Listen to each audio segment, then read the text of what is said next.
Halo, perkenalkan nama saya Ersa Juliana Maulanda. Saya dari kelas akuntansi PAIDI 1P. Materi yang saya dapat yaitu arti asasi manusia, hak martabat manusia. Pertama, ada arti asasi manusia.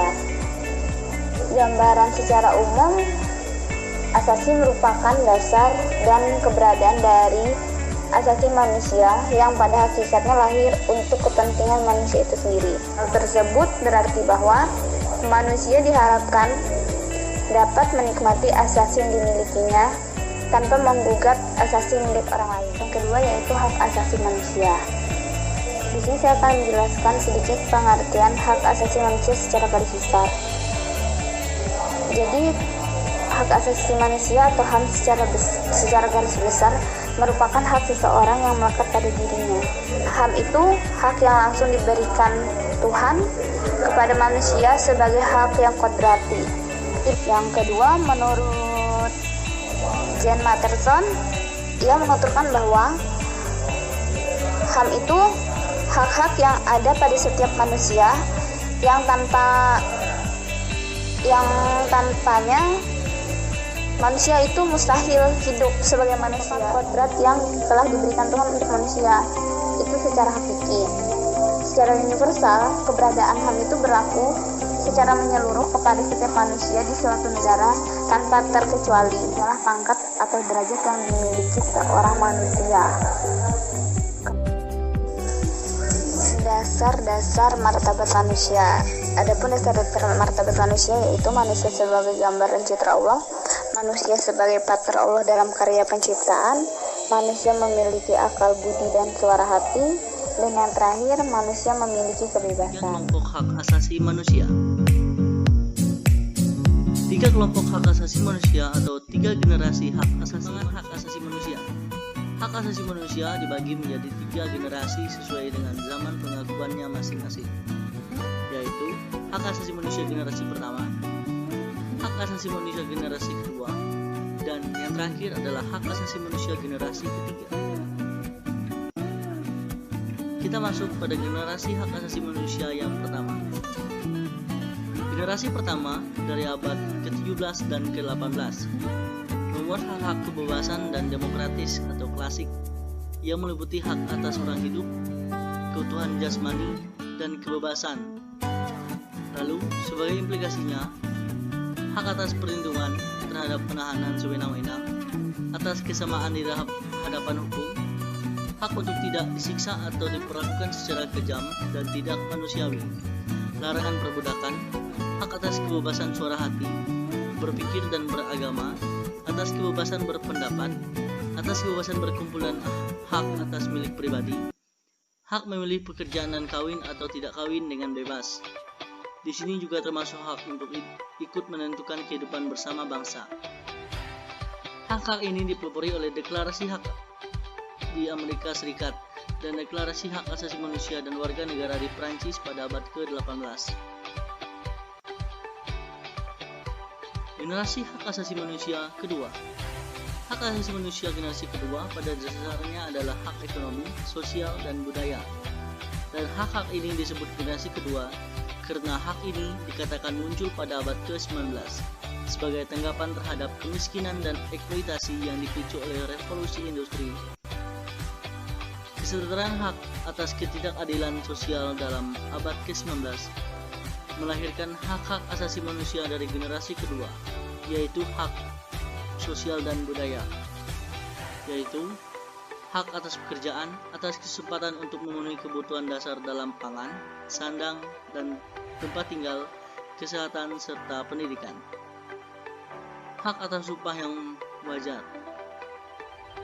Hak asasi manusia generasi kedua ini berhubungan dengan kesetaraan dan mulai diakui oleh pemerintah setelah Perang Dunia Pertama. Generasi hak asasi manusia ketiga.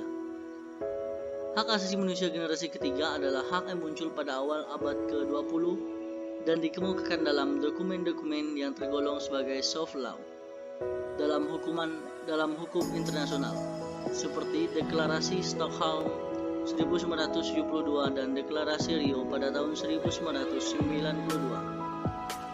Hak yang termuat adalah hak-hak yang dimiliki bukan oleh individu-individu tertentu, melainkan oleh kelompok orang seperti hak atas perkembangan atau pembangunan, hak atas perdamaian, hak atas lingkungan hidup yang sehat, hak generasi-generasi mendatang akan lingkungan hidup yang masih utuh. Baiklah, tambahan Badan Perlindungan HAM di Indonesia. Komisi Nasional Hak Asasi Manusia atau Komnas HAM adalah sebuah lembaga mandiri di Indonesia yang kedudukannya setingkat dengan lembaga negara lainnya, dengan fungsi melaksanakan kajian, perlindungan, penelitian, penyuluhan, pemantauan, investigasi, dan mediasi terhadap persoalan-persoalan hak asasi manusia.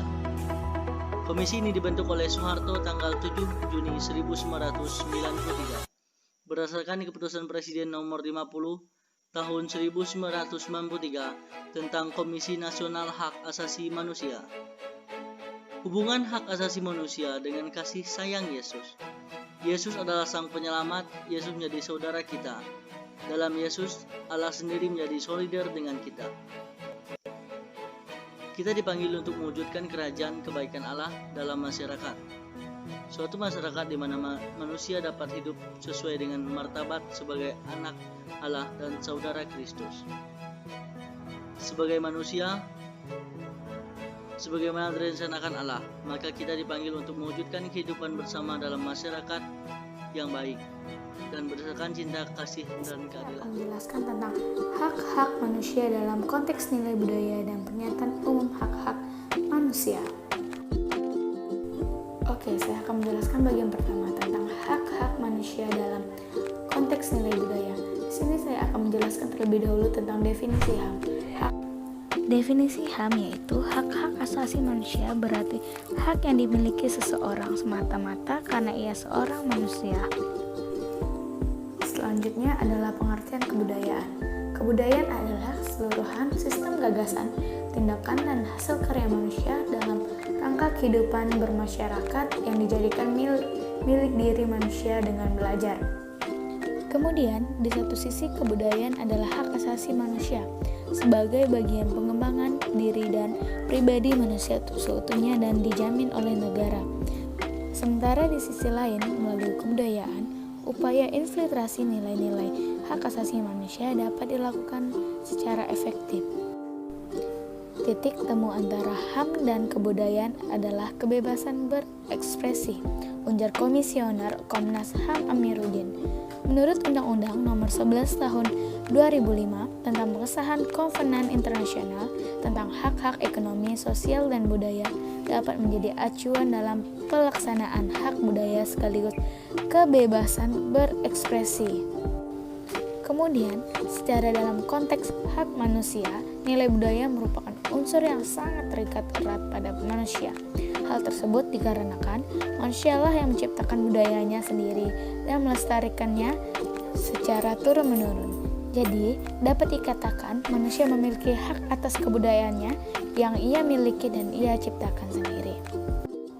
Selanjutnya, kita masuk ke bagian 2, yaitu pernyataan umum hak-hak manusia. Definisi pernyataan umum hak-hak asasi manusia adalah sebuah pernyataan yang bersifat anjuran yang diadopsi oleh Majelis Umum Persatuan Bangsa-Bangsa. Pernyataan ini terdiri atas 30 pasal yang menggarisbesarkan pandangan Majelis Umum PBB tentang jaminan hak-hak asasi manusia kepada semua orang. Kemudian, apa saja isi tentang pernyataan-pernyataan umum tentang hak asasi manusia? Menurut Universal Declaration of Human Rights, isi pernyataan-pernyataan umum tentang hak asasi manusia antara lain mencantumkan bahwa setiap orang mempunyai hak. Yang pertama, hak hidup. Kedua, kemerdekaan dan keamanan badan. 3, diakui kepribadiannya. 4, memperoleh pengakuan yang sama dengan orang lain menurut hukum untuk mendapat jaminan hukum dalam perkara pidana seperti diperiksa di muka umum, dianggap tidak bersalah kecuali ada bukti yang sah. 5, masuk dan keluar wilayah suatu negara. 6, mendapatkan asilum. 7, mendapatkan suatu kebangsaan. 8, mendapatkan hak milik atas benda. 9, bebas mengutarakan pikiran dan perasaan. 10. Bebas memeluk agama. 11. Mengeluarkan pendapat. 12. Berapat dan berkumpul. 13. Mendapat jaminan sosial. 14. Mendapatkan pekerjaan. 15. Berdagang. 16. Mendapatkan pendidikan. 17. Turut serta dalam gerakan kebudayaan dan masyarakat. 18. Menikmati kesenian dan turut serta dalam kemajuan ilmuwan. Oke, atas waktunya sekian dan terima kasih.